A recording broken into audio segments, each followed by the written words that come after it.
To celebrate our daughter Stephanie's 11th birthday, we planned an 11-day self-supported bike ride.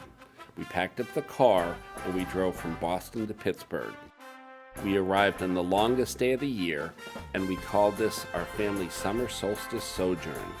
We invited family and friends to join us when they could for this 335-mile adventure through trails and small towns to our nation's capital.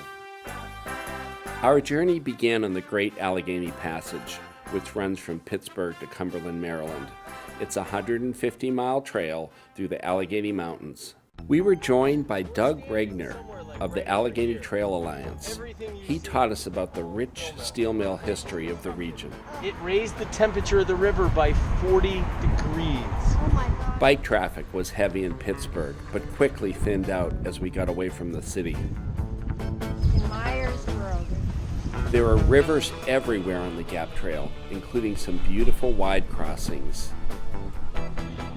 And there are no shortage of trains, not to mention lots of tunnels.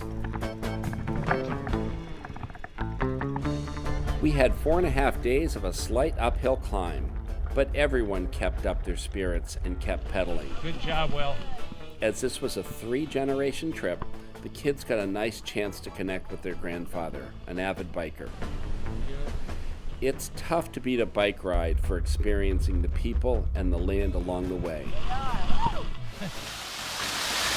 need a waterfall! Just a few miles off the Gap Trail, Frank Lloyd Wright built his falling water masterpiece. We were fortunate to make it just in time for the last tour of the day. Daddy, What, honey? can we buy the towel? Can we buy this? Sure. Back on the trail, we crossed more high bridges over rivers, sometimes seeing kayakers in the water below. We soon rolled into Ohiopyle in the Laurel Highlands of Pennsylvania, with its great lunch spots overlooking waterfalls and a chance to put your feet in the river. We rode through lots of small towns that catered to the trail users. It was clear what bike tourism was doing for the local economies. Hey, what's that Stephanie doing on the back of the tandem? How can she reach those pedals? In preparation for the journey, I fashioned a couple of wood blocks that could be easily screwed on and off the pedals. A little polyurethane so they wouldn't crack with the mud and the rain, and then I doubled them up to make sure Steph's feet could reach.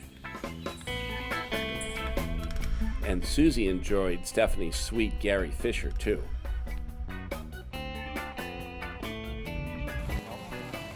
The front chain of the tandem gave us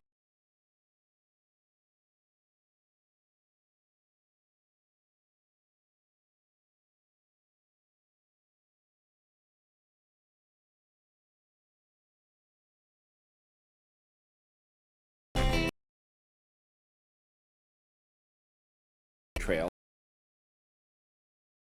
tandem. Then the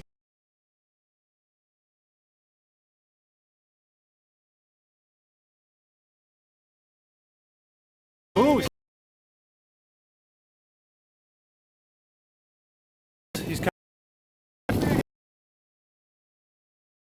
generally coming up.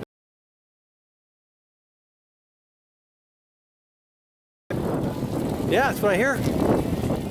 The Continental Divide was ahead of us, but first we'd pass through another high point of our trip. Railroad bridge converted to bicycle and pedestrian use. The view was truly amazing. According to the map, on the other side of the ridge was the town of Myersdale. There are plenty of places to stay the night right on the trail in this town, but trains roll right outside your door. Fortunately, many lodgings put out earplugs so that you can get a good night's sleep. While we slept, a rainstorm had moved in overnight. We got back on the trail and were soaked before the first mile. We kept on going through the fog and the rain until we reached the Eastern Continental Divide, which separates the Atlantic and the Gulf of Mexico watersheds. It would be all downhill from here. Next was crossing the Mason-Dixon line. Maryland, Pennsylvania, Maryland, to Maryland. Our pace sure did pick up, especially as we rode along a section of rail with trail. We saw lots of wildlife on the way. There were unidentified animals swimming in the canals, a half a dozen snakes, cute kittens, a ravenous goat. We even rescued a salamander on the trail. Wow. Look at his colors. We almost killed it, but Dad slammed on the brakes. Wow. That is cool. Soon we arrived in Cumberland, Maryland, where the Allegheny Passage Trail ends, and we pick up the C&O Canal Trail that takes us all the way to Washington, D.C. Construction on the C&O Canal began in 1828, and it was in active use until 1924. 74 locks were built on the canal to raise and lower boats and barges along its length.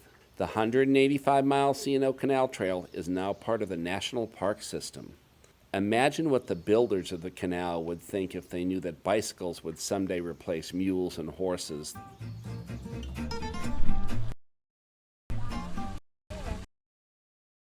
Trip would be wonderful. 2 weeks earlier, break river.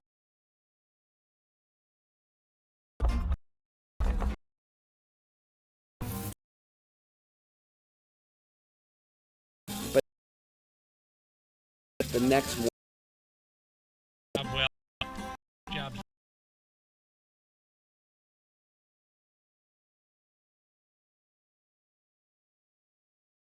Slog kept Pawpaw Tunnel mountain. All right. No one have had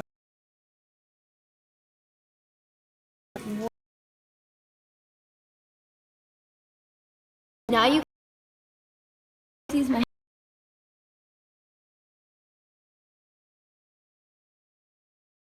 that was pretty good actually.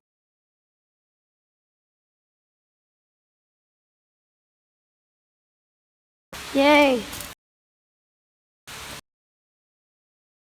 You guys, that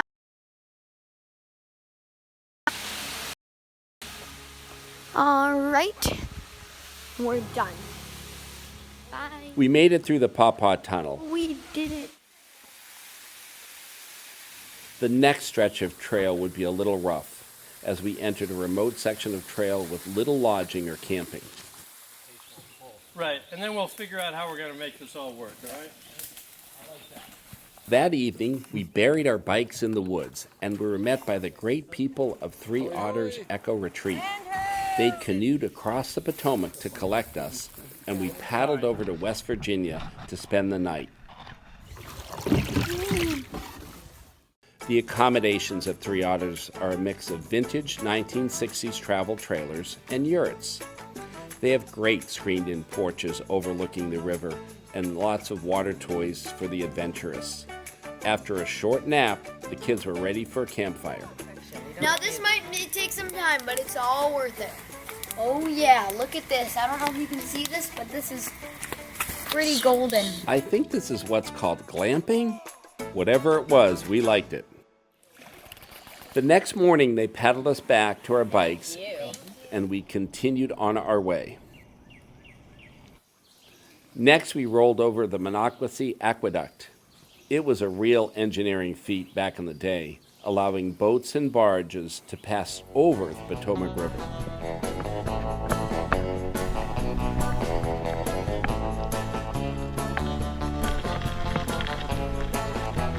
Finally, we had made it to the Bavarian Inn. This was our night to live large.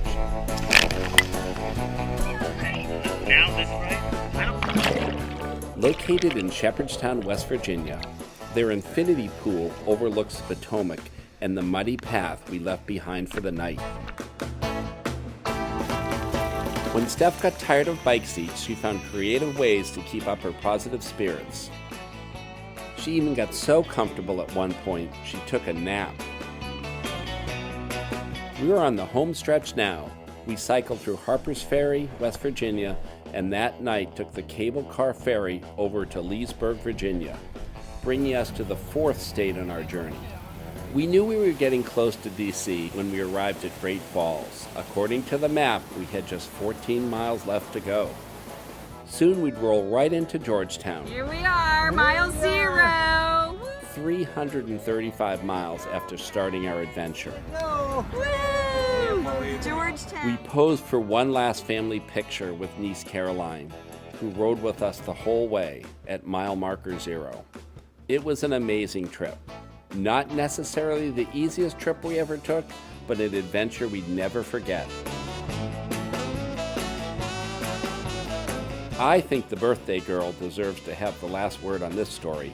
My legs are so tired, and we have to do this trip just because my dad is obsessed with bikes.